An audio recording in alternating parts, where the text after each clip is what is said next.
Bem, falemos da questão do problema e da identificação do problema.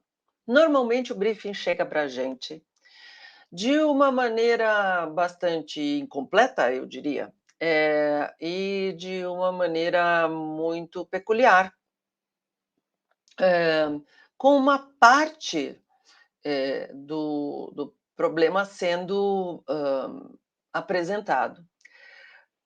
O problema, que chega para a gente é um problema técnico, mas a gente percebe como consultor e conforme vai adquirindo experiência, que a pessoa que está trazendo o problema para a gente tem problemas políticos, tem problemas de conflitos de área, e que, de verdade, a abordagem do problema não é a melhor de todas. Digamos que eu tenha um programa de benefícios para um cliente, e que esse programa de benefícios tenha no meio dele, talvez não como pilar principal, mas é percebido somente por ele, preço. Então eu ofereço um desconto, e todos os outros benefícios ficam ofuscados por essa questão do desconto. Eh, Para uma empresa ter esses programas, eu tenho que ter um custo, eu tenho uma equipe trabalhando e tudo. Então, o problema não é a percepção, esse é um sintoma. O problema é que essa área está fazendo um esforço enorme, eh, com resultado que não é o resultado esperado, pela empresa, que é a adesão ao programa, porque a adesão pode, criar um consumo mais contínuo de seja lá o produto qual ele for, ou uma adesão à marca, que é tão importante para essa empresa. E aí, o problema não é, a percepção, né, isso é o sintoma, o problema é, estamos qual é o valor que deveria estar sendo entregue para essa pessoa e quando? Percebe a diferença? E se o problema é esse, a grande pergunta é: o que é valor para essa pessoa? Porque se eu estou sendo percebido por preço, eu vou para uma vala comum, onde todos os meus concorrentes podem concorrer. Eh, eu não tenho diferencial.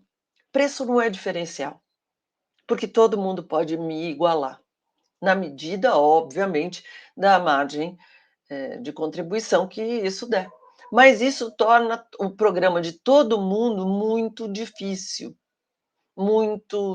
de sobreviver financeiramente.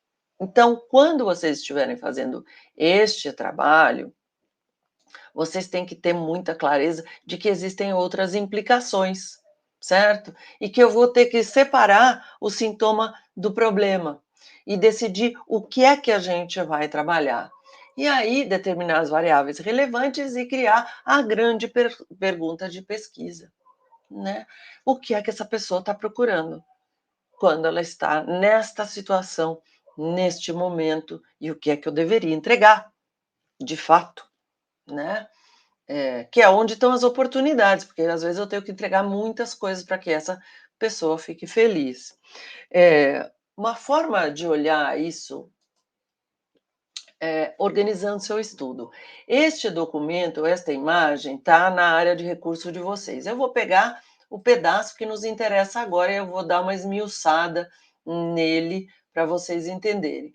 Então, quando eu estou fazendo essa parte aqui do trabalho, percebam, eu estou aqui procurando explorar as ideias, explorar os preconceitos, buscar novas oportunidades. Esses podem ser objetivos que a gente esteja tentando atingir. Nesse momento, eu tenho que ter uma conversa muito franca, direta e provavelmente particular com a equipe, para entender as verdadeiras motivações, né? Checar tudo que já foi feito, descobrir se você não está fazendo algo que já foi feito, né? Então a gente precisa depois de entender muito bem o passado e entender esses objetivos e definir a abordagem, né, entender o perfil do público que você vai usar, e aí descobrir quais são os conhecimentos necessários para chegar nesse resultado, que pode ser pura e simplesmente, vamos lá, vamos perguntar. Lembrem-se que para você vender um projeto, você obviamente está dizendo tem que, de alguma maneira, mostrar qual é o risco de não saber isso, e de não saber isso dessa forma.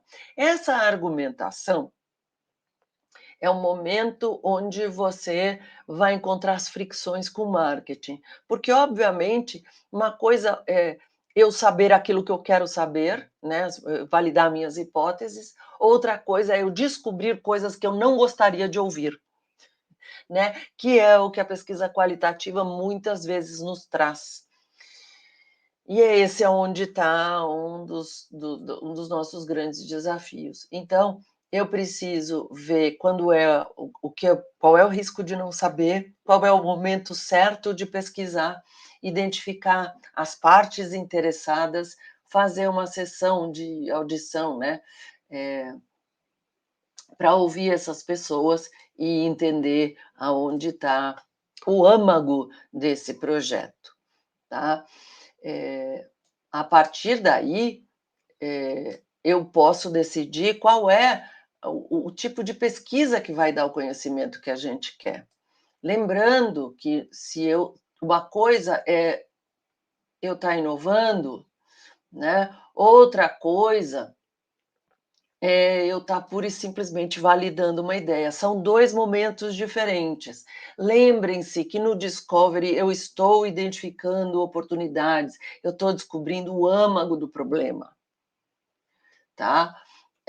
E isso é de suma importância para poder, dar o suporte necessário para a equipe, para que ela possa, repensar o seu produto, repensar, ou pensar num produto da maneira correta, porque o que eu vou procurar é o propósito da pessoa.